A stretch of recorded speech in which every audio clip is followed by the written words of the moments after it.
Danielle Rivers didn't talk much. She was new, overweight, black, and quiet, exactly the kind of student they thought they could turn into a joke without consequences. They teased her in the halls, humiliated her during lunch, made sure everyone knew she was the school's favorite target. And when she finally said something, the adults told her to ignore it. So the next time they came for her, she didn't walk away. What happened next didn't just flip the power dynamic inside the school. It exposed what the staff ignored, what the bullies never expected, and what Danielle had been holding back the entire time. Before we go any further, comment where in the world you are watching from and make sure to subscribe. Danielle Rivers had learned early that silence could protect you. It didn't stop the stares or the whispers, but it gave you space. Just enough to keep people from thinking they could reach you. On her first day at Grand Pines High, she walked through the front gates with her backpack slung over one shoulder, and her eyes lowered just enough to avoid direct contact without looking weak. The school looked like something out of a brochure. Shiny floors, pristine banners, and polished hallways that smelled like lemon-scented cleaner and quiet judgment. A student aide showed her to her locker without saying much beyond, "Here," then walked off like it was a chore. Danielle didn't mind. She wasn't here to make friends, and she wasn't looking for a warm welcome.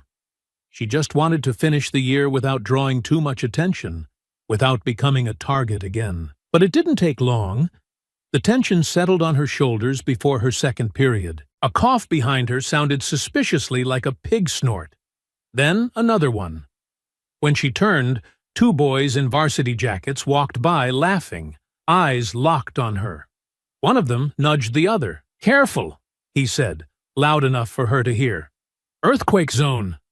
The other chuckled and tossed a sideways glance her way. "She's gonna need a whole new wing just to fit in gym class." Danielle didn't flinch. She kept walking, kept her chin up, and stared straight ahead. But her ears burned. It got worse by the hour. In biology, the girl next to her leaned back and whispered, "Hope that stool's reinforced," before turning to her friend and giggling. Danielle's jaw tightened. She didn't turn her head. She just kept writing. Even as the laughter spread behind her like a slow ripple through the room, she didn't say a word when one of the other girls dropped a candy bar wrapper onto her lap in history class, mouthing, "Oops," like it was an accident. Nor when someone slipped her name onto the lunchroom's dry erase joke board with "Big D extra cheese please" scrawled in red marker beneath it. By lunchtime, she sat alone by the vending machines, tucking her legs beneath the bench, her tray balanced carefully. Two girls from her first period math class sauntered past, laughing loud enough to draw attention, looking right at her without bothering to hide it. "Is that all she's eating?" one said mockingly. "That's not enough to keep her from fainting." "Let her starve," the other replied. "Less wait for the bleachers." Danielle looked down at her food and didn't respond.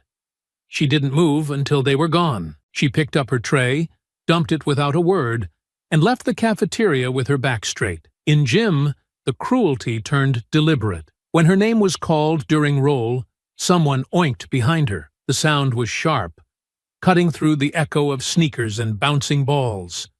A second followed, a boy's voice, smug and taunting. "Don't let her run. It'll crack the floor." Laughter broke out from the bleachers. The gym teacher blew her whistle but didn't say anything about the noise. She just moved on. Danielle felt every breath tighten in her chest. Not from running, but from holding back the storm brewing inside her. It wasn't the first time she'd been the punchline.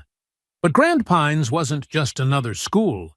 It was the kind of place where cruelty dressed itself up as humor, and everyone looked the other way. By the time the final bell rang, Danielle walked with the heavy calm of someone who'd spent the day swallowing every insult. She moved slow through the parking lot, each step deliberate, steady, like she was walking underwater. That's when she saw them.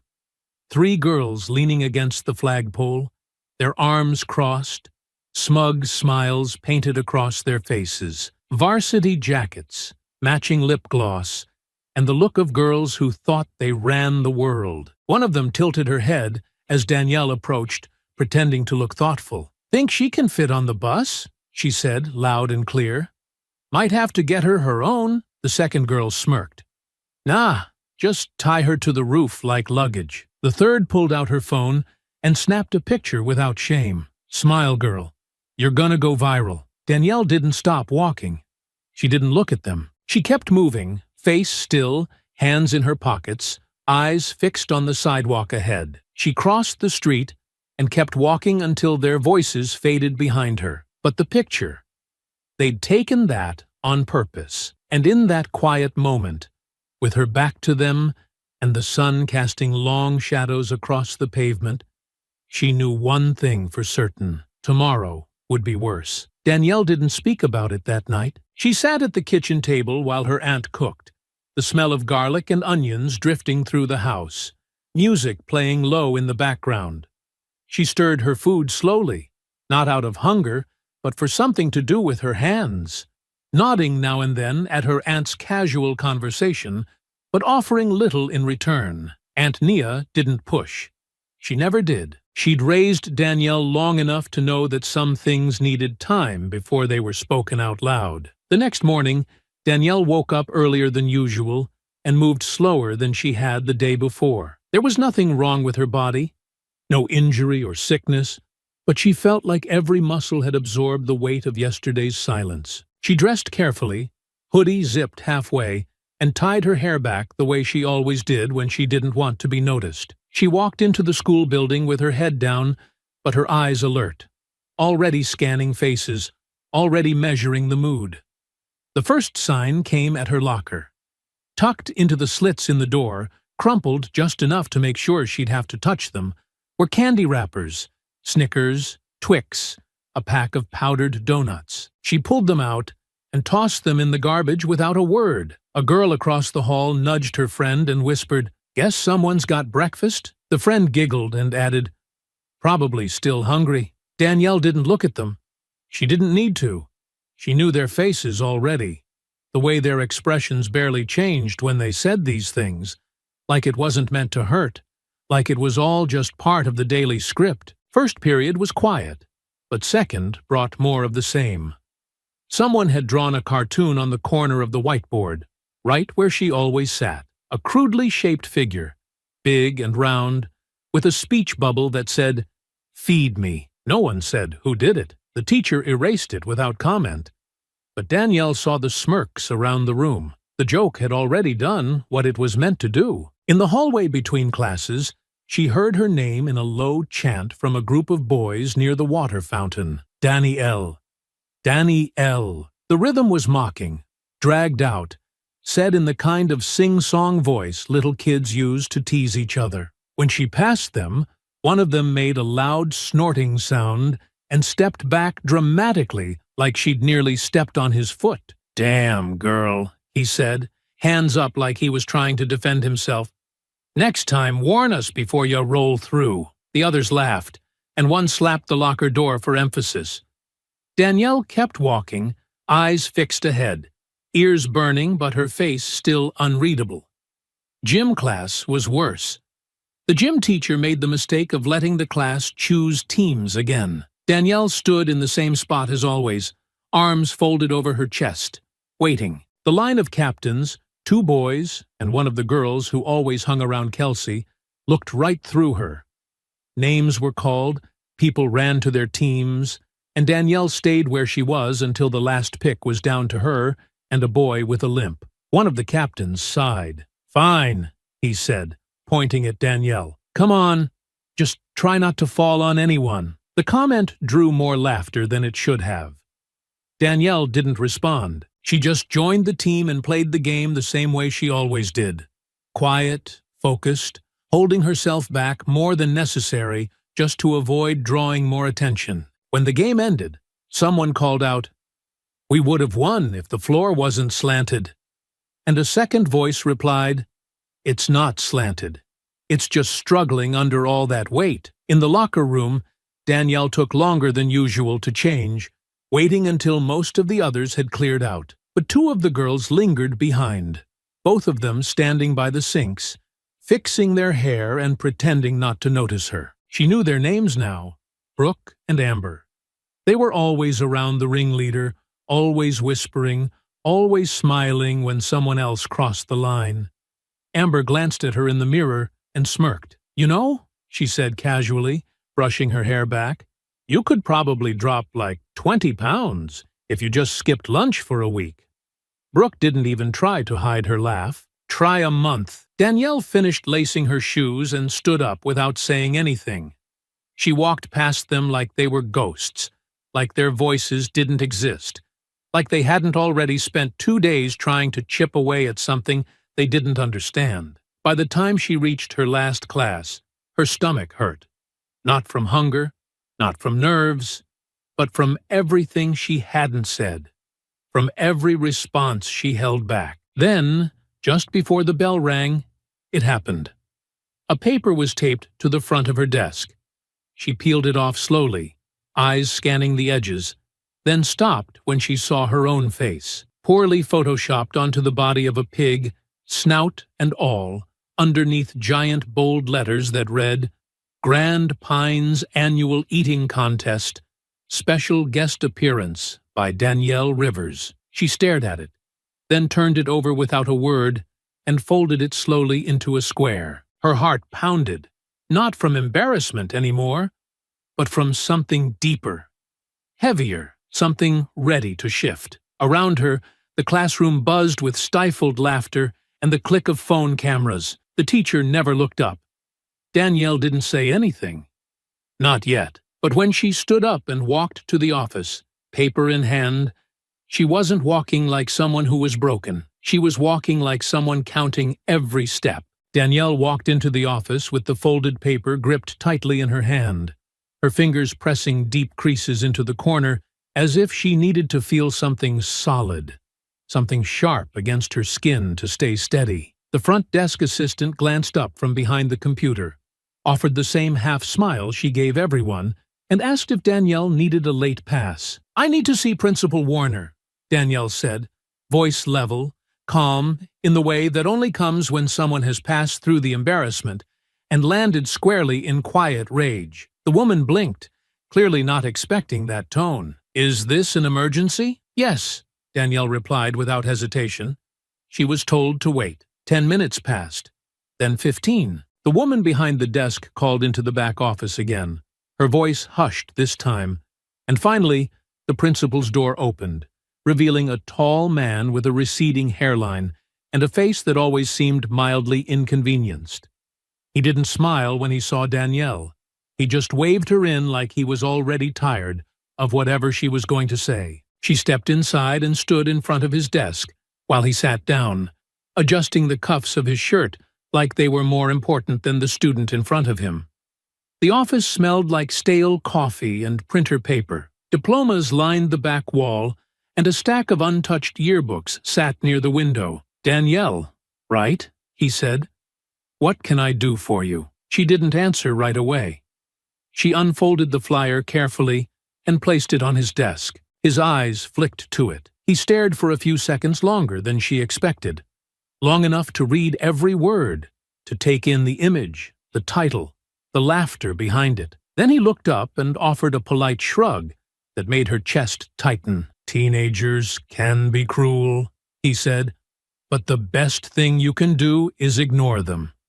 Don't give them the reaction they want." Danielle didn't move. "Sir, this was taped to desks," she said evenly. "People are passing it around on their phones. I've been followed, laughed at, and mocked since I got here. This," she tapped the paper, "isn't just a joke. This is targeted. It's harassment."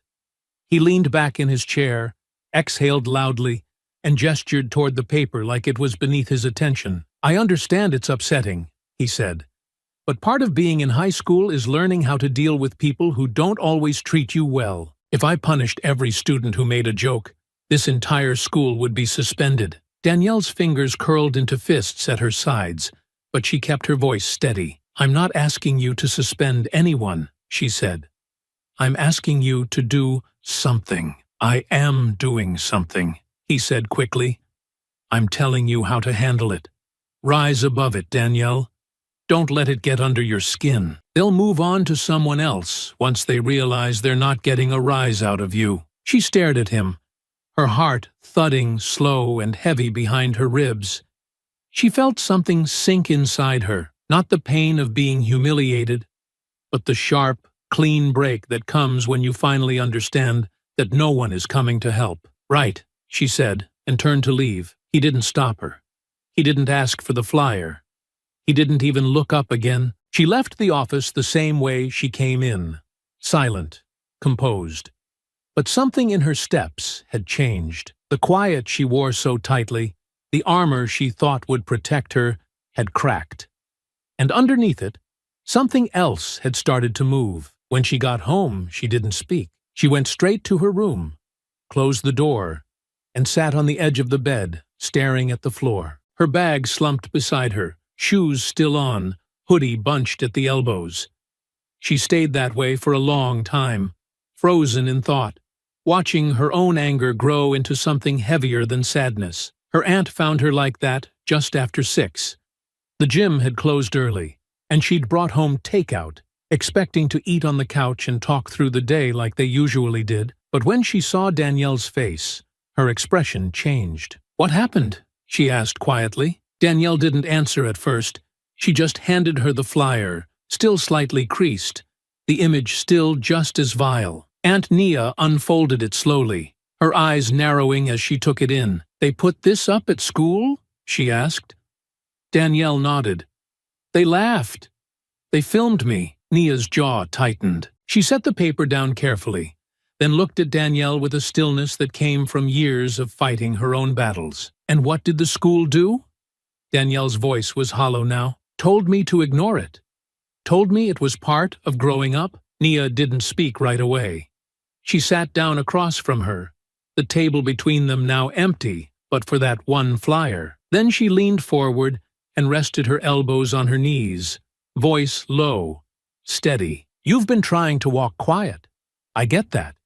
You wanted to prove something, that you're better than all this, that you don't need to fight to be strong." Danielle said nothing. "But sometimes," Nia continued, "people don't hear you until you make noise they can't ignore." "I don't want to be like them." "You're not like them," Nia said.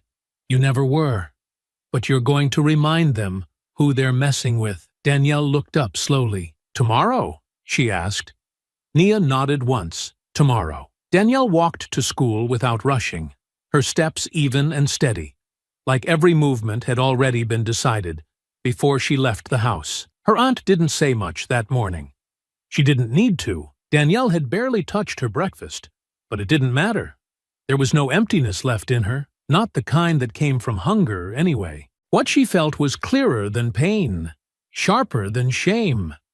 It had settled into her bones overnight, and now it moved through her like second nature. The parking lot was already filling with students by the time she stepped past the chain-link fence and onto the main walkway. The sun hadn't fully crested yet, but its light stretched low across the pavement, casting long shadows between parked cars and glinting off phones already pulled out for the morning scroll. She spotted them near the edge of the lot, just off to the side, where the bushes curved around toward the teacher's entrance. Brooke, Amber, and Kelsey, standing with their arms crossed, waiting in plain sight like they had nothing to hide. They saw her the moment she stepped off the sidewalk. Kelsey whispered something and smiled. Amber snorted.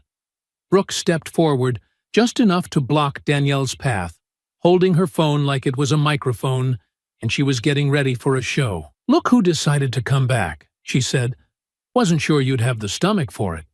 Then again, you've got more stomach than anybody here." Amber cackled behind her. "She probably thinks we're scared now, just because she cried to a teacher like a fat little victim." Danielle didn't stop walking until she stood just a few feet away. Then she paused.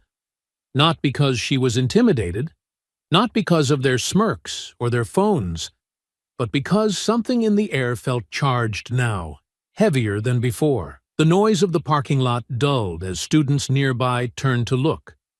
Phones were already out. "I didn't cry," Danielle said, her voice low and calm, her eyes locked on Brooke's. Brooke raised her eyebrows.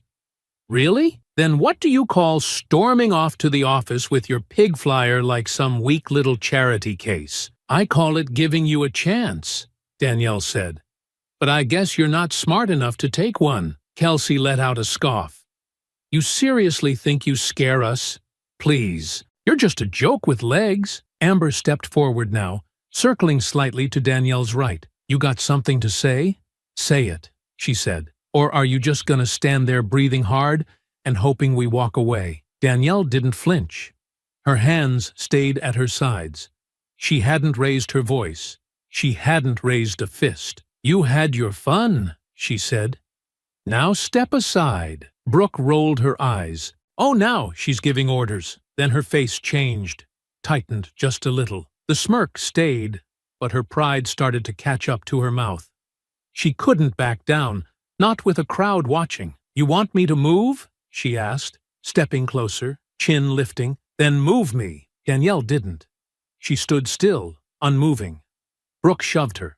It wasn't hard, not enough to knock her down, but enough to draw a reaction, enough to show everyone who started it. Phones shifted angles.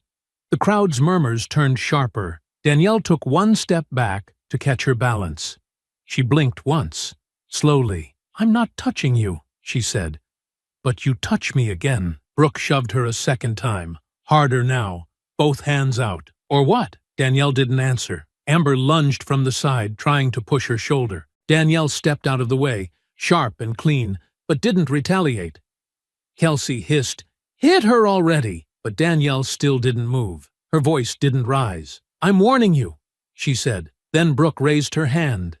She meant to slap her. That much was obvious. The motion was wide and sloppy. All drama and no skill. But the moment that arm came swinging through the air, everything stopped. Danielle caught her wrist, mid-motion. Brooke froze, eyes wide. Danielle's grip tightened just enough to send a message. Not pain, just control. You want to fight, she said. Then fight. She released her hand and stepped back. Brooke swung again. And that's when the real fight began. Brooke's second swing came faster, her pride and panic folding together in a clumsy blur of movement, but she was too late to realize what she had walked into. Danielle didn't dodge.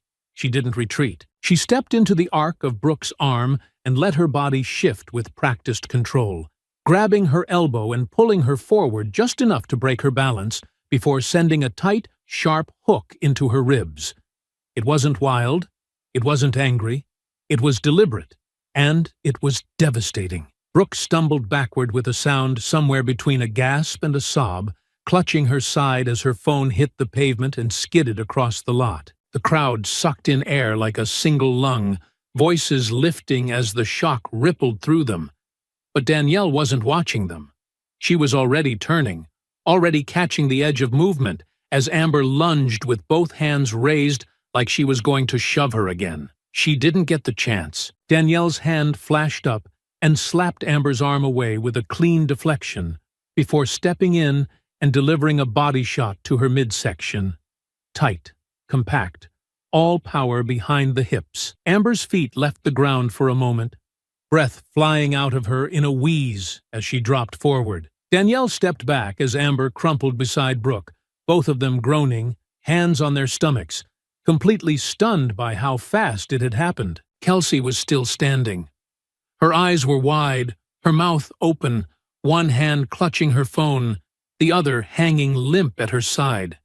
She hadn't moved until now, frozen between fear and disbelief. Then, like something inside her snapped, she rushed forward in a burst of panicked energy, swinging wild with her bag still on her shoulder, a desperate yell rising from her throat. Danielle didn't wait for the strike to land. She ducked low, sidestepped with smooth footwork, and swept her leg across Kelsey's ankles in one clean motion. Kelsey's feet slid out from under her, and she hit the pavement with a yelp that cut off midair, her back slapping hard against the ground. Her phone flew from her hand.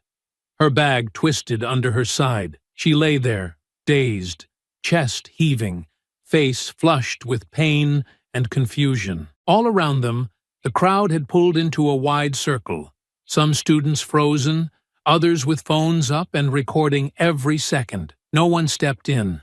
No one tried to help. No one even shouted for a teacher. They just watched, caught in the silent awe that only came when something you thought would never happen had just torn itself into the open. Danielle stood at the center, shoulders steady, chest rising with slow breaths. She didn't shout. She didn't gloat. She didn't chase them down or deliver more than was needed. She stood like she'd just finished sparring at her aunt's gym, controlled, alert, but perfectly calm. The bruises wouldn't come until later. The swelling, the fear, the shame, all of that belonged to the girls on the ground. Brooke tried to push herself up, but her arm shook and gave out. Amber rolled to her side, coughing dryly. Kelsey groaned and clutched her back, wincing like every movement was a reminder of what she never saw coming. Then came the teachers. 2 of them emerged from the building at once, shouting for everyone to back away, waving their arms to scatter the crowd. The assistant principal followed close behind, confusion etched into his face as he took in the scene. The 3 girls on the pavement, the silent students with their phones, and Danielle standing alone, untouched and unbothered in the middle. "What happened here?" one of the teachers demanded. Nobody answered at first. Then someone in the back said quietly, "They jumped her." She defended herself. The teacher looked at Danielle, then at the girls still trying to sit up. The assistant principal stepped forward, his voice tight, trying to regain control. "Danielle Rivers," he said, "come with me. Now." She nodded once, picked up her backpack without looking at the crowd, and walked calmly past them toward the building. No one reached out to stop her. No one blocked her path. Even the ones who had mocked her the day before said nothing now. They moved aside, faces lowered, phones still rolling, but hands trembling slightly. Inside the office, the atmosphere changed. The front desk assistant stood frozen as Danielle walked in with the assistant principal behind her. The secretary's eyes flicked down to the bruises blooming across Danielle's knuckles and said nothing. They led her into the same room as before. Principal Warner was already waiting. He looked up from his computer as the door opened, his expression flat but tight at the corners. "Sit down," he said. Danielle did. "I'm told you were involved in a fight," he said, opening a folder that hadn't been touched. "I was attacked," she replied. "I defended myself." He didn't respond immediately. He looked down, pretending to read something, then finally met her eyes. "You're suspended," he said, "pending a full review." Danielle didn't flinch. "Okay." Outside that room, the footage had already left the school grounds. It was bouncing from phone to phone, being uploaded, shared, commented on, replayed. No one had edited it. No one needed to. The images were clear. Danielle standing still while Brooke shoved her, Amber charging with both hands, Kelsey flailing wild, and then all 3 of them dropping one by one in the span of seconds. Danielle didn't know any of that yet. She just sat still in the chair, staring forward, unshaken. For the first time since she arrived at Grand Pines High, the silence around her didn't feel heavy. It felt earned. By the time Danielle stepped out of the principal's office with her suspension letter folded neatly in her pocket, the video had already spread far beyond the school's walls. Someone had uploaded it before first period even began, captioned with a simple line, "She warned them." It wasn't edited or cut for drama. There were no filters, no sound effects, no slow motion, just shaky footage from 3 angles, showing a group of girls surrounding one student, making threats, throwing the first shove, and then hitting the ground one after the other, clean and hard, under hands that never moved with panic, only purpose. The comments came fast. Why did they press her first? She told them not to touch her. This ain't a fight. This is a defense class. Students who'd stayed quiet for weeks now had something to say. Some anonymously posted that they'd seen the flyers, seen the lunchroom cruelty, heard the pig noises in gym, and the candy wrappers in her locker. One girl uploaded a blurred shot of the flyer, captioned, "We all saw this in second period. Teacher ignored it." Another posted a clip from gym class weeks ago where Amber made snorting sounds as Danielle ran laps, and a boy on the bleachers laughed hard enough to drop his phone. The video had always been there. It just hadn't mattered. Until now. Local news picked it up before lunch. The headline was simple: "Student suspended after beating bullies. Self-defense or overreaction?" By the afternoon, Danielle's name was trending. Her aunt found out the same way everyone else did, through a coworker who marched into the gym with her phone in hand, wide-eyed, saying, "Nia, is this your niece?" The clip played without sound, but the image was clear. Danielle in the parking lot, surrounded. Danielle being shoved. Danielle holding her ground. Danielle striking with force that came not from anger, but precision. The clip ended with the three girls on the ground and Danielle standing above them like the ground had always belonged to her. Nia said nothing at first. She watched the video once, then again, before reaching for her keys. She left the gym early, drove straight to the school, and walked through the office without asking for permission. When she stepped into the front office, the secretary froze mid-keystroke. Nia asked to speak to Principal Warner. Her voice was even. Her face was unreadable. She was told to wait. She didn't. She walked to the door, opened it, and found him sitting behind the same desk that had once dismissed Danielle like she didn't matter. "You suspended her?" Nia asked. Warner looked up, startled, but recovered quickly. "I did. A temporary measure. There's a process we must follow." "Is that so?" Nia replied, her tone flat. He shifted slightly in his chair, already defensive. "Miss Rivers, I understand your concern, but there are policies in place. Regardless of context, physical altercations are not tolerated." "Your niece defended herself," Nia said, cutting him off without raising her voice. "After being harassed for weeks, after you ignored every warning sign, you had a chance to step in. You chose not to." Warner folded his hands. "It's not that simple." "It never is for girls like her, is it?" Nia said, leaning forward. "But now the whole city's watching. So you tell me, what happens when everyone else sees what you didn't care to look at?" He didn't answer. She left before he could. Outside the school, reporters were beginning to gather. A local station van idled near the crosswalk. Microphones waited at the curb. Danielle wasn't home yet, and Nia wasn't going to let them corner her. She issued a short statement to one camera. Nothing dramatic, just clear. She asked for help. She was told to toughen up. She was mocked, attacked, humiliated. Then she stood her ground.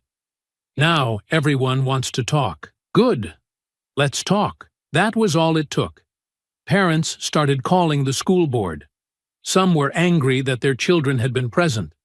Others wanted answers about the flyer, the taunting, the teachers who stood by. One mother said her son came home crying, not because of the fight, but because he realized he had laughed along with it weeks before and didn't stop it. By the end of the day, the district had released a formal statement. "We are reviewing the incident and all surrounding reports.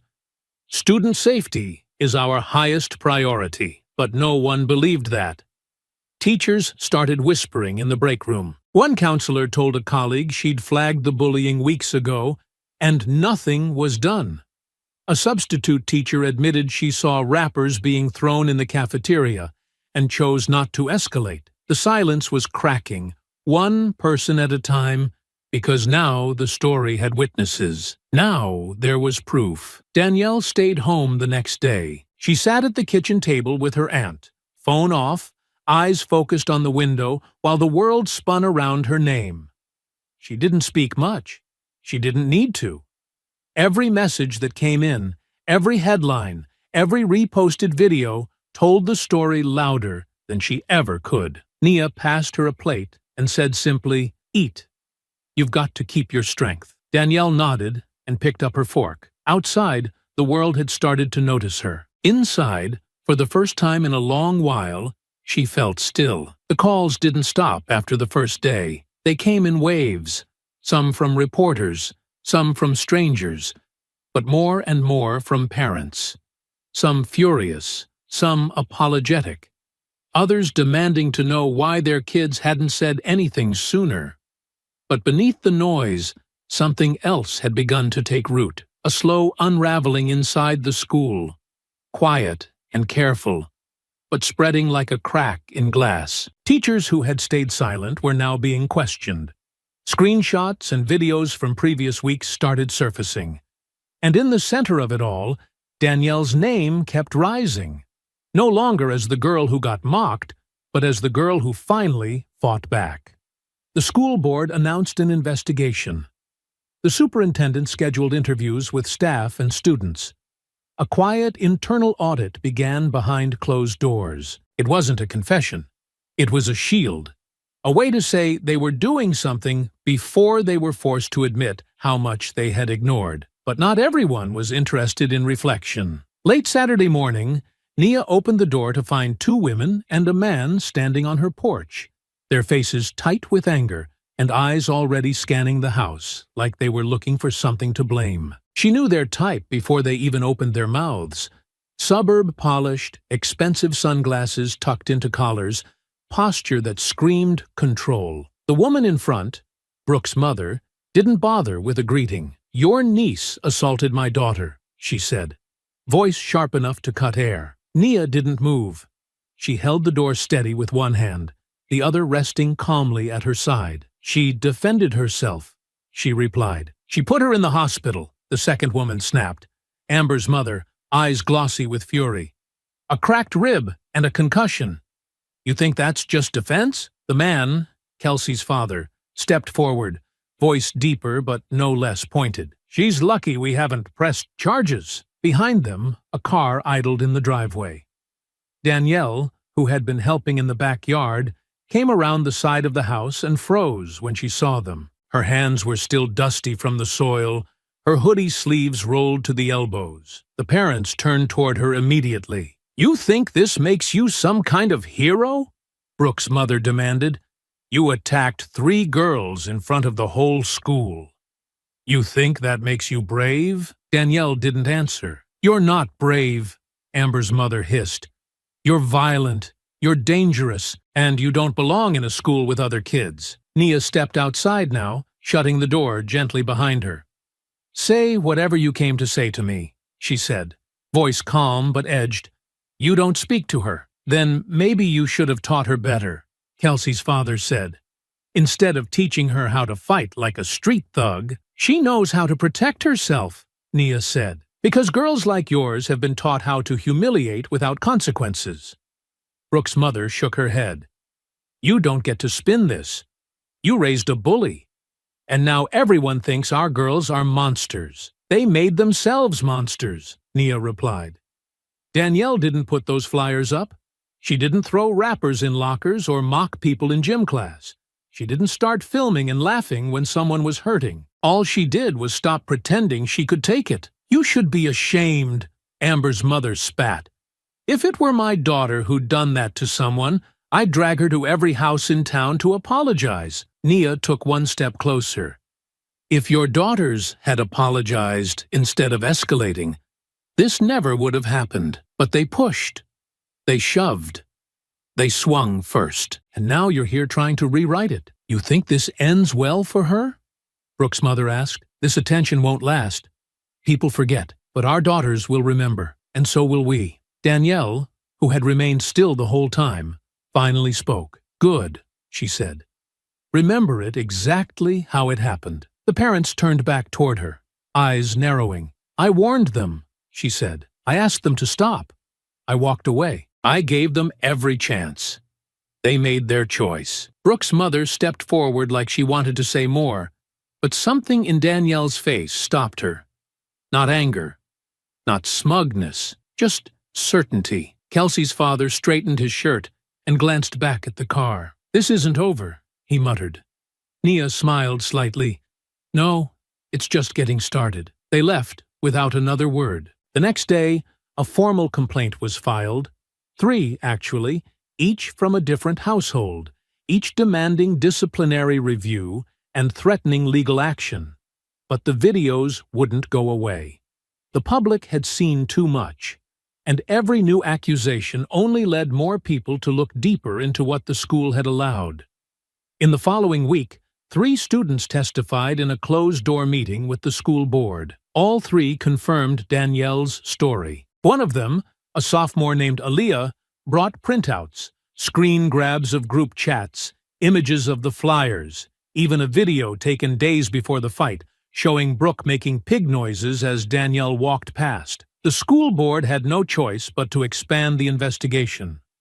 A counselor who had filed a complaint about bullying 2 months prior was quietly asked for a statement. A substitute teacher admitted that she'd raised concerns about locker room behavior and was told not to stir the pot. Patterns were emerging, each thread pulling another loose.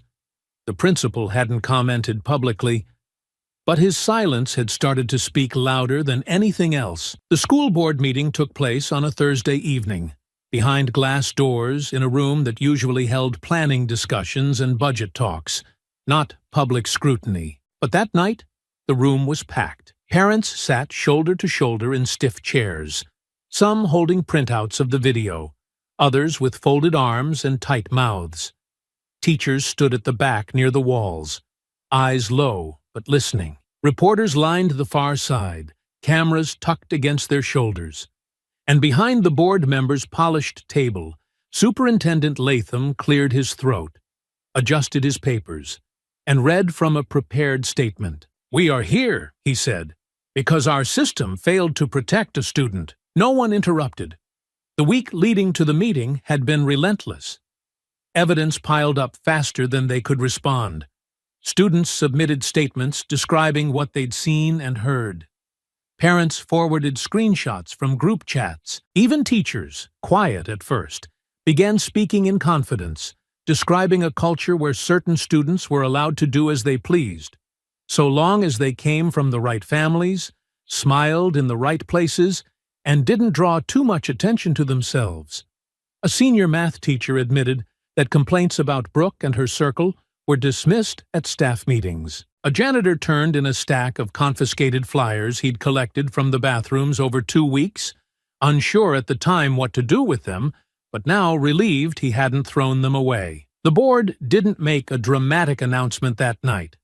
There was no sweeping declaration, just a slow unraveling of decisions that piece by piece began to rebuild what had been broken. Principal Warner submitted his resignation the next morning. It wasn't framed as punishment. The official letter cited personal reasons and the need for new leadership, but everyone understood. His face didn't appear on the morning announcements again. His nameplate was taken down by noon. That same day, the disciplinary committee reconvened to review Danielle's suspension. After a private hearing with her and Nia, and after reviewing the full extent of the footage, the board voted unanimously to overturn it.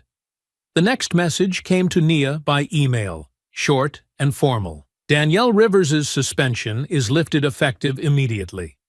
Please contact the office to arrange her return. We deeply regret the circumstances that led to this outcome. It wasn't an apology, but it was enough. Danielle didn't react when she read it. She sat at the kitchen table, hands folded around a glass of water, her aunt reading over her shoulder. When she finished, she passed the phone back and said simply, "I'll go back Monday." Nia nodded. "You ready?" Danielle looked out the window, then back at her plate. "I've always been ready." They just weren't. Meanwhile, the fallout continued. Brooke, Amber, and Kelsey were called in for individual review meetings with the district's disciplinary panel. Their families tried to argue context, emotional distress, provocation, even fear, but the evidence didn't bend.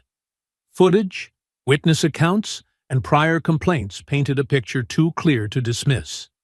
They were expelled by the end of the week. The decision didn't sit well with their parents, who gave carefully worded interviews to sympathetic outlets, trying to spin the narrative, but public opinion had already turned. The footage had gone too far. The story had grown legs, and Danielle had become something no one expected her to be: undeniable. When she returned to school that Monday, the halls weren't silent, but they were different. Whispers followed her, but not the cruel kind. Students moved out of her way, not out of fear, but with a kind of guarded respect. Teachers greeted her with quiet nods. Even those who'd once ignored her presence now looked up when she passed. She didn't smile. She didn't slow down. She moved through the building like she belonged in it. And for the first time, no one dared challenge that. In homeroom, a girl who hadn't spoken to her all year leaned over and said softly, "I saw what they did to you. I should have said something." Danielle didn't answer right away. She just looked at the girl, not with gratitude, not with judgment, just a quiet, even stare. Then she said, "Next time, don't wait." In the cafeteria, she sat at the same table near the vending machines, alone again, but not because she was being pushed out. No one sat too close, but no one threw anything either. No one whispered behind her back, or made animal noises, or left wrappers in her path. The air was still, waiting. The school's new anti-bullying initiative was announced the following week. Posters went up around the halls. New staff were hired. Teachers were assigned mandatory equity training. A student-led diversity council was formed and given an official advisor. None of it happened quickly. None of it erased what had already been done. But the changes started. Tangible ones. And they weren't just for show. Not this time. Danielle didn't volunteer for the council. She didn't join the assemblies. She didn't need to. Her presence had already done the talking. Her silence had already said everything. By the end of that first full week back, her name wasn't just a headline anymore. It was a reminder, a lesson, a shift. And it had weight. The changes inside the school had settled like new furniture. Clean, fresh, but not entirely comfortable yet. Posters lined the walls with messages about dignity and respect. Teachers paused longer when walking past groups in the halls. Students spoke softer when certain names were mentioned. Danielle had returned to class, quiet as ever. But the weight around her had shifted. She didn't need to announce anything. She didn't need a crowd. Her silence held space now. And even those who once rolled their eyes at her presence now sat straighter when she passed. But there were places the school couldn't protect her from. It happened on a Thursday, just past 4 o'clock, when most students had cleared out, and the parking lot had emptied down to a handful of cars. Danielle had stayed late working on a project with her biology teacher. When she stepped out the side exit, the wind had picked up, and the clouds were already settling low, stretching gray across the sky, in a warning that matched the knot forming slowly in her chest. She didn't hear them right away, not until she reached the sidewalk and passed the side fence, halfway between the gym and the staff lot. That's when the voice cut through the air, sharp and familiar. "Well, look who's still walking around like she's something." Danielle stopped mid-step. Brooke stood leaning against the metal fence, arms folded, expression tight with something far darker than mockery. Amber and Kelsey flanked her, hoodies up, posture tense. Their clothes were different now, no more uniforms, no more polished appearances, but their eyes burned the same. This wasn't a performance for attention. This was personal. Danielle stayed where she was, facing them. "You know," Kelsey said, stepping forward with her hands still in her pockets, "we gave you a warning. But you just had to keep walking around like a queen." "I'm not the one who came back to a school I don't belong to," Danielle said, voice steady, eyes locked. "You don't belong here either," Amber snapped. "Just 'cause they're scared of you now doesn't mean you deserve it." "You came here to say that?" Danielle asked. "No," Brooke said, stepping in now. "We came here to shut you up." And that's when they moved. Brooke lunged first, swinging low with an open hand slap that was meant to catch Danielle by surprise. But Danielle had seen it coming. Not just in her stance, not just in Brooke's clenched jaw, but in the way the three of them spread apart, like they were setting a trap they didn't know she could read. She ducked under the swing and pivoted out of reach, her hand rising not to punch, not yet, but to block Kelsey's shoulder as she tried to rush from the side. They weren't coordinated. They weren't fighters. They were angry and sloppy and full of resentment. But this time, they didn't hesitate. Amber came next, trying to grab her by the arm, and Danielle turned, pulled free, and delivered a blow to the ribs that sent Amber stumbling backwards into the fence with a choked cry. Brooke swung again, but Danielle caught her wrist and twisted, forcing her downward before pushing her away. Kelsey tried to tackle her, screaming now, but Danielle sidestepped and let her momentum carry her straight into the pavement. It wasn't a fight anymore. It was a message. They didn't care who saw. They just wanted revenge. But Danielle wasn't the same girl who walked through the parking lot with her head down, hoping to be ignored.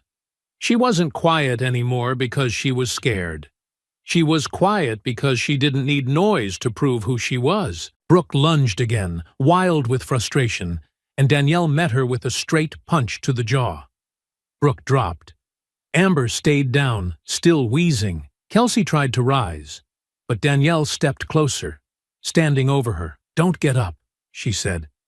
"Not unless you want it worse." For a second, no one moved.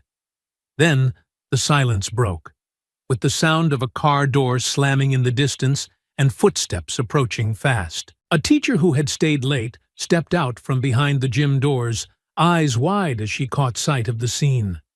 Her voice rose sharply across the lot. "Stop. All of you.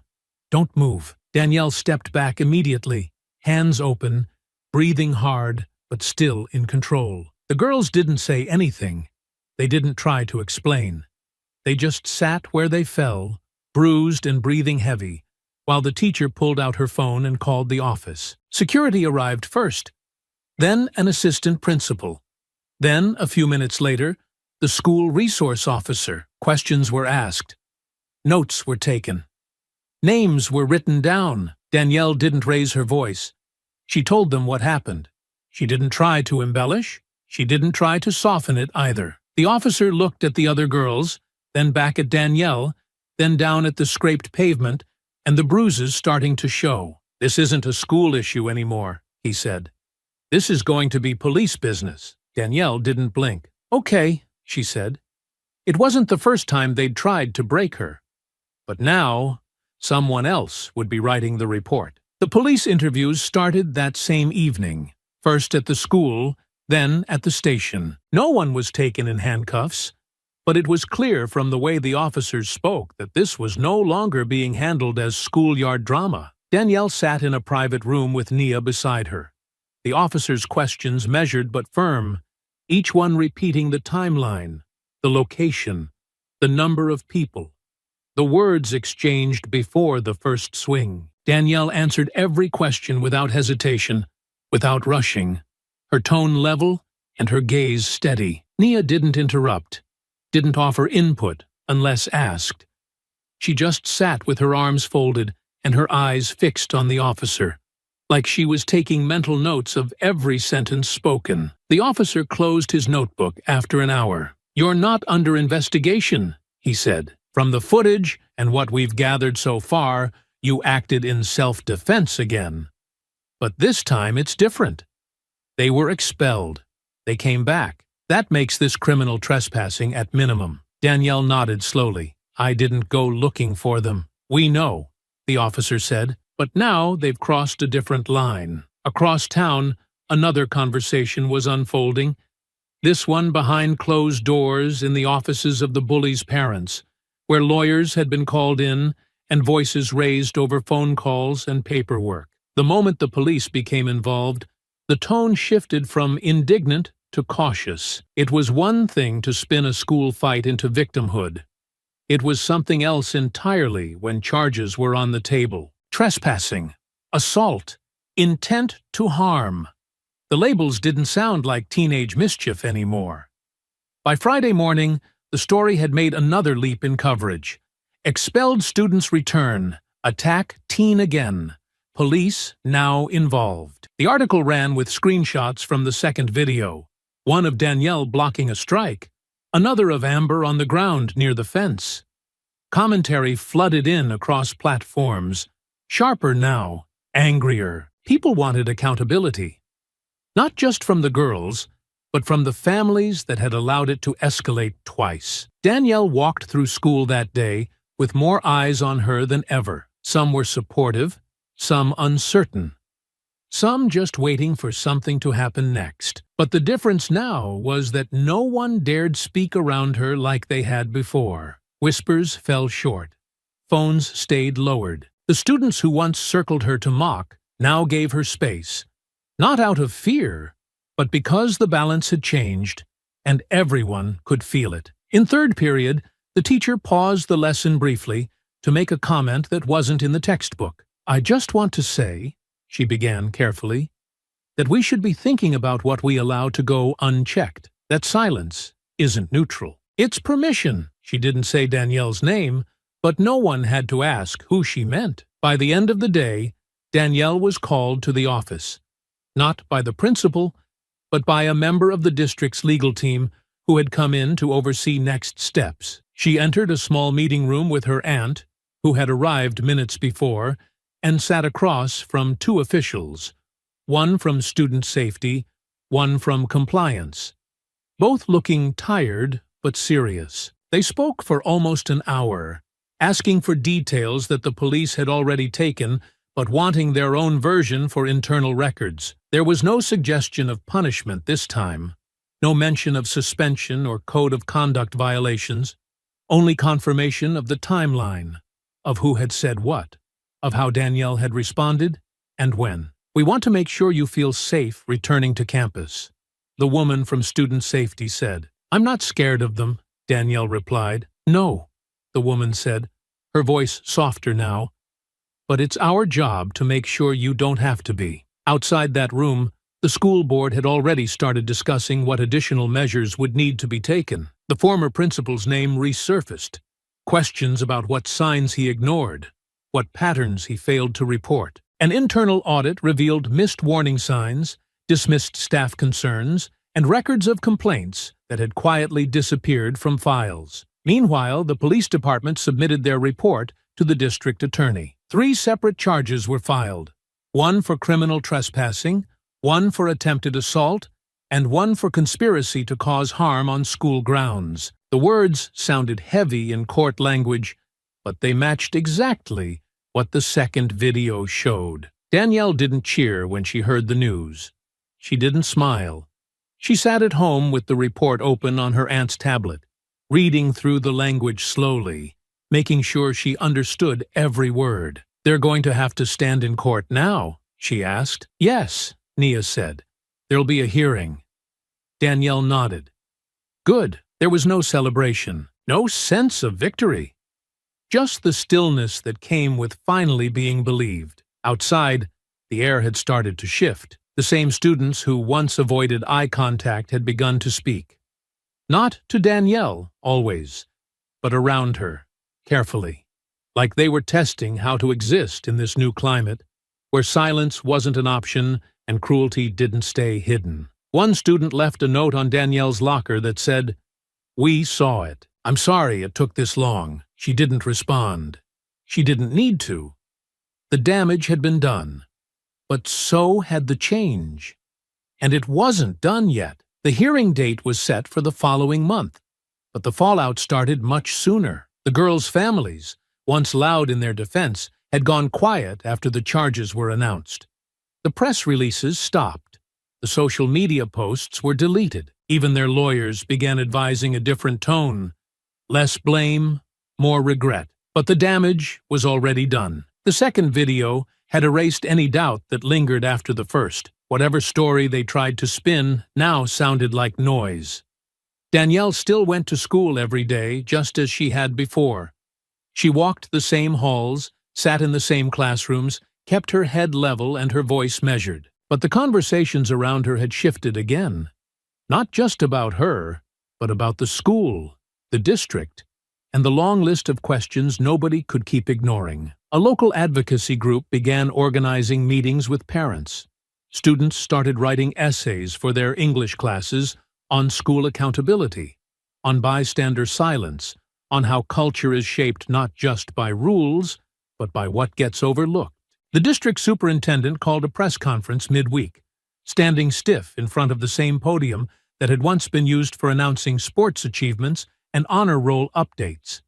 This time, the subject was different. "We failed to act swiftly," he said, "and because of that, a student was harmed multiple times on our watch. Moving forward, we are implementing a third-party review of all harassment complaints filed within the last 3 years. Every unresolved issue will be reopened, and every failure to follow procedure will be addressed." It wasn't a complete apology, but it wasn't a deflection either. And that mattered.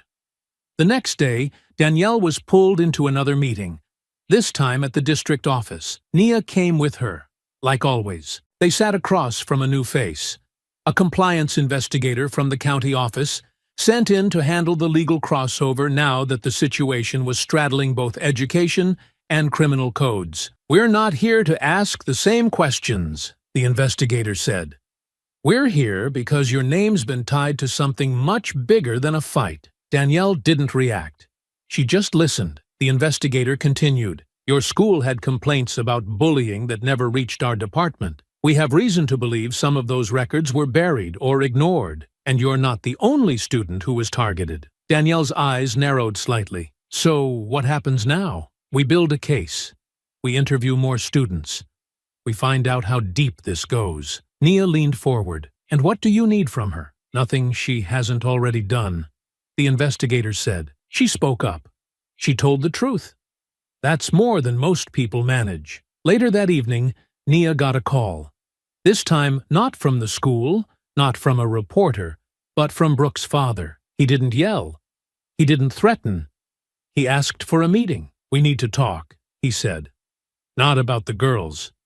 About how this ends." Nia agreed to meet, but not in private. They sat outside a cafe 2 blocks from the gym, in full view of anyone passing by. Danielle didn't attend.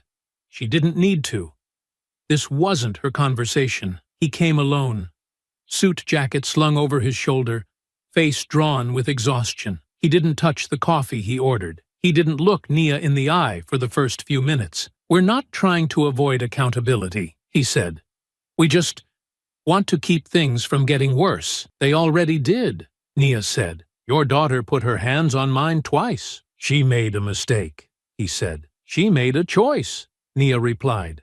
"And so did you. Every time you ignored who she was becoming." He leaned back and rubbed his face. "Lawyers are telling us to go for a deal. Plead out, reduce the charges. But I wanted to ask, off the record, what it would take to make this right." Nia shook her head slowly. "You're too late for that kind of talk," she said. "This isn't about revenge. It's about truth. And the truth needs to run its course." He nodded, defeated. "Then I guess we're going to court." "You are," she said. "But Danielle's already won." The next morning, word spread that Brooke's family had offered a formal apology through their attorney. It was tight, legal, full of polished phrasing, regret for the events that transpired, acknowledgement of harm caused, intent to cooperate moving forward. But it wasn't received the way they hoped. The community had seen too much, and they weren't ready to forgive packaged statements. Danielle read the letter once, then handed it to her aunt without comment. Nia asked, "What do you think?" Danielle shrugged. "They're not sorry. They're scared, and she wasn't wrong." At school, teachers started bringing in outside facilitators to lead classroom discussions. Students talked openly about what they saw, what they let happen, and what they didn't want to repeat.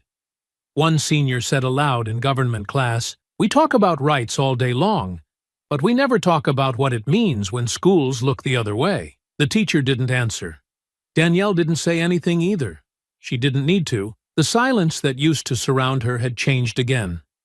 Now it wasn't a tool used to shrink her. Now it was a space she controlled. The courthouse date settled into the town's calendar like a storm warning. Visible, looming, and impossible to ignore. The courthouse date settled into the town's calendar like a storm warning. Visible, looming, and impossible to ignore. Whispers spread across school hallways and dinner tables, carried in text messages and side conversations between parents outside grocery stores. It was no longer a local drama. It had become a mirror that people were afraid to look into. The questions had stopped being just about Danielle or the girls who jumped her. Now people were asking what kind of community had let this happen in the first place. Danielle walked through it all the same way she had from the beginning. Steady, quiet, grounded. She kept her head up, kept her work turned in on time, kept her steps unshaken even when people turned to stare as she passed. The new respect she carried wasn't comfortable or warm. It didn't come with smiles or praise.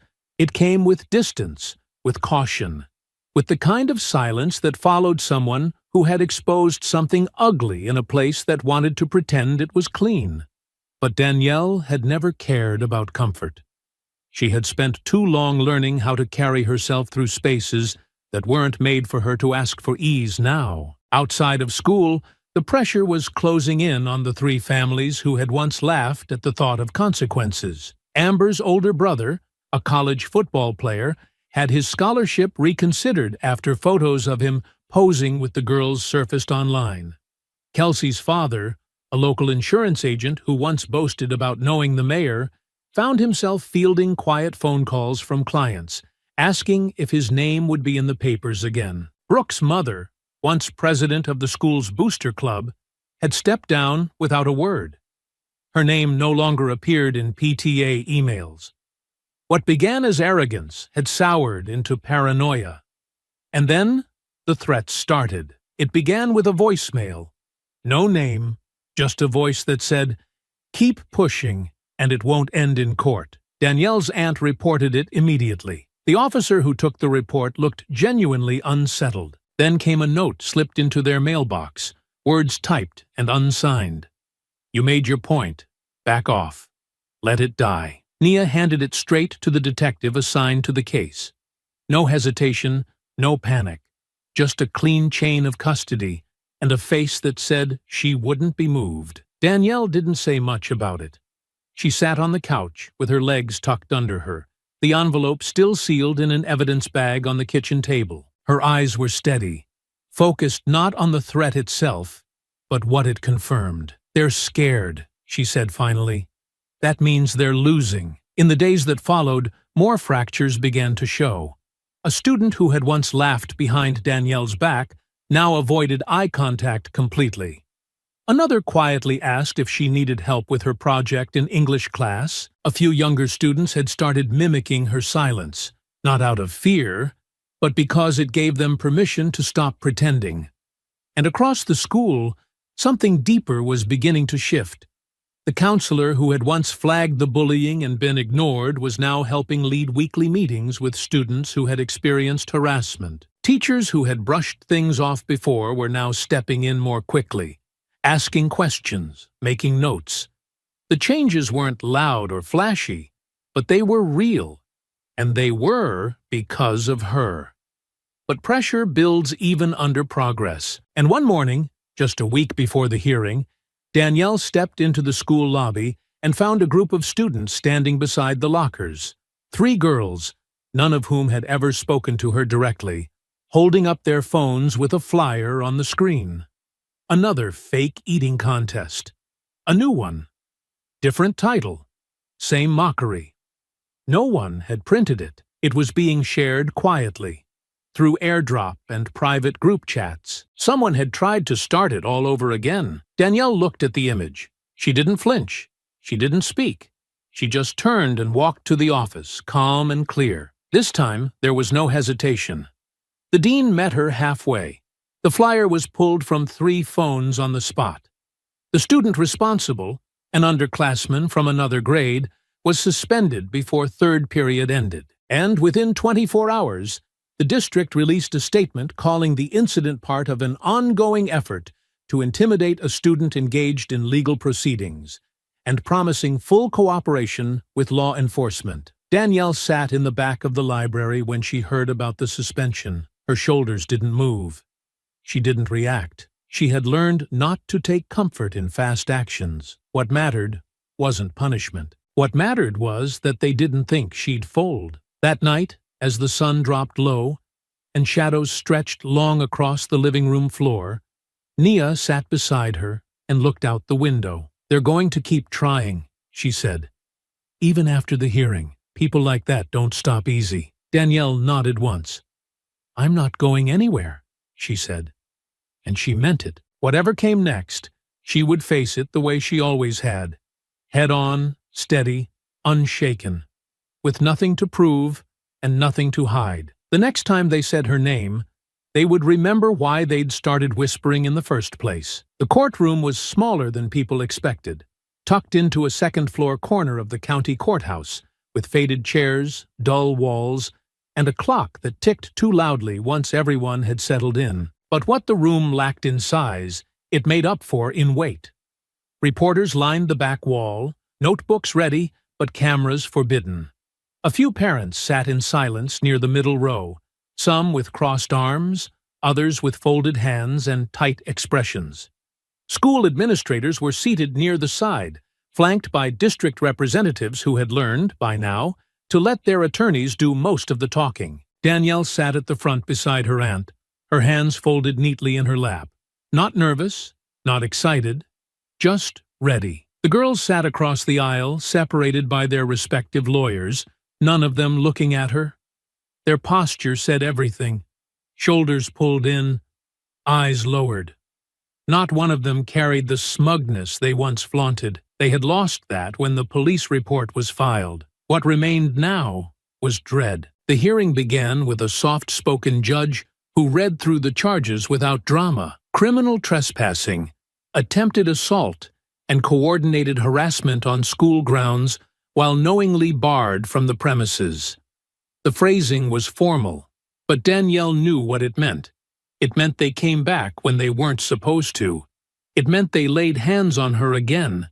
And this time, it meant someone else, not just her, had finally said that was enough. Each defense attorney took their turn. One leaned heavily on their client's age. Another cited emotional instability, triggered by expulsion. A third tried to frame the second confrontation as a misunderstanding, a volatile encounter between teenagers spun out of proportion. The judge listened without interrupting. The room held its breath without moving. Then came Danielle's turn. She didn't take the stand to cry. She didn't take it to lecture. She spoke clearly, without rushing, answering every question with the same calm she had shown in every hallway, every meeting, every video that had gone viral before anyone learned her name. She described the first flyer. She described the candy wrappers, the mocking voices in gym, the threats, the laughter, the silence from teachers who didn't want to be involved. She described how she tried to walk away again and again, until walking away only gave them more permission. She ended with one line that silenced even the sound of the clock. "I did everything I could not to fight them, but they came looking for me twice." The judge nodded slowly. "You're not on trial today," he said, "and for what it's worth, I believe you." There was no applause, no outburst, just the still, undeniable shift of truth settling into the room. After a brief recess, the judge returned and delivered his ruling. All three girls were found guilty on the trespassing and assault charges. The court declined to move the case into juvenile detention, but each girl was sentenced to probation, mandatory counseling, and enrollment in an alternative education program. The judge ordered them to stay 500 feet from Danielle at all times and barred them from setting foot on any school grounds within the district. Violations would result in immediate arrest. Their families sat frozen, their attorneys whispering, their expressions blank with shock they tried to hide behind forced composure. But the consequences were real now. Permanent records, legal restrictions, a clear message not just to them, but to anyone watching. Danielle stood when it was over. She didn't smile. She didn't celebrate. She walked out with her aunt beside her, straight-backed and silent, the same way she had walked into the building, on her own terms. Outside, the sky was clear. Reporters called out, asking for comments, for reactions, for statements. Danielle said nothing. Nia answered with a short line, and nothing more. She told the truth, and the truth held. In the weeks that followed, The aftershocks rippled through the school and beyond. The district implemented new reporting systems, anonymous complaint portals, quarterly reviews. A full-time equity officer was hired. Teachers began receiving training they should have had years ago. The old culture of letting things slide, of looking the other way, didn't disappear overnight, but it started to lose its footing. And Danielle, the girl who had once been mocked behind her back and ignored when she spoke, became the name people mentioned when they talked about change, not as a symbol, not as a cautionary tale, but as the girl who stood up, held her ground, and didn't flinch, even when it was easier to stay quiet. She didn't ask for attention, but she got it, and now nobody could take it back. It didn't happen all at once, but the silence around Danielle changed shape after the hearing. Where it had once closed in on her like a wall, now it followed her like a boundary people knew not to cross. She still walked the same hallways, passed the same lockers, sat in the same classrooms, but the energy that once met her at every turn, mocking glances, whispered jokes, long stares filled with judgment, had gone quiet. Not because people had suddenly become kinder, but because they had been forced to see her, not as a stereotype, not as a target, but as someone who had endured everything they threw at her and stayed standing. The school adjusted around her, bit by bit. Some teachers changed the way they moved through the building. They lingered longer in the halls between periods. They watched more closely during lunch. They called things out that they used to let pass. Students noticed. Conversations shifted. Some still didn't say anything, but now it was hesitation, not apathy, that held them back. Danielle didn't talk much about the trial once it ended. She didn't bring it up in class, or answer questions from kids who wanted details after staying quiet all semester. She let her silence say what needed to be said. Her presence alone was reminder enough. But there were moments, small ones, where the change felt real. Like the day she found a handwritten note inside her locker, folded in half, with neat blue ink on lined paper. It wasn't signed, just a message. You made me realize I was part of the silence. I won't be again. She didn't know who wrote it. She didn't try to find out. She tucked it into her bag and kept walking. At home, life settled into a steadier rhythm. Her aunt still ran the gym, still came home with chalk on her hands and soreness in her shoulders. But now there was something new in the way she looked at Danielle. Pride that had always been there, now tempered with a kind of respect that was no longer just protective. Nia had taught Danielle how to fight with her hands, but Danielle had taught herself how to fight without ever needing to strike first. Some nights, they sat on the porch without talking. The quiet between them, comfortable now, stretched out over the low hum of traffic and the occasional sound of neighborhood kids riding their bikes down the block. One night, after the weather turned warm again, Nia handed Danielle a cold bottle of water and said, "They'll write about you one day." Danielle took the bottle, twisted the cap, and took a long drink before answering. "They already did," she said. "But they didn't know me then," and she was right. The people who had written headlines, posted clips, left comments, they'd seen a girl fighting back, standing her ground, refusing to be humiliated. But they hadn't seen the days before the camera came out.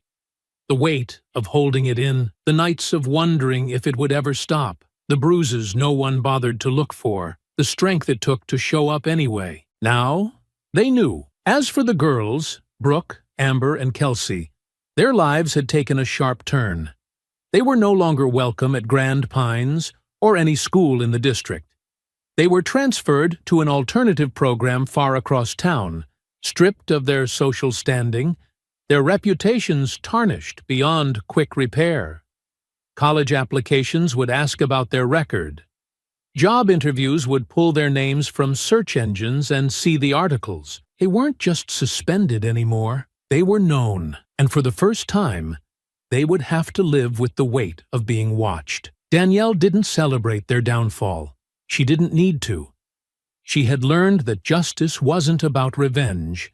It was about balance. And now, finally, the scales were beginning to settle. Near the end of the semester, she stood outside the school building one afternoon, waiting for her aunt to pick her up. The sun hung low in the sky, spilling gold across the sidewalk, casting long shadows behind her. A group of younger students passed by, freshmen maybe, laughing about something she couldn't hear. One of them turned, looked at her, and said quietly to the others, "That's her." They kept walking.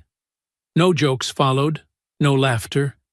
Just that one sentence, spoken with something close to awe. Danielle watched them go, then looked down at the steps beneath her feet. This place hadn't changed completely. It might never, but she had. And they all knew it. I hope you enjoyed that story. Please share it with your friends and subscribe so that you do not miss out on the next one. In the meantime, I have handpicked 2 stories for you that I think you will enjoy. Have a great day.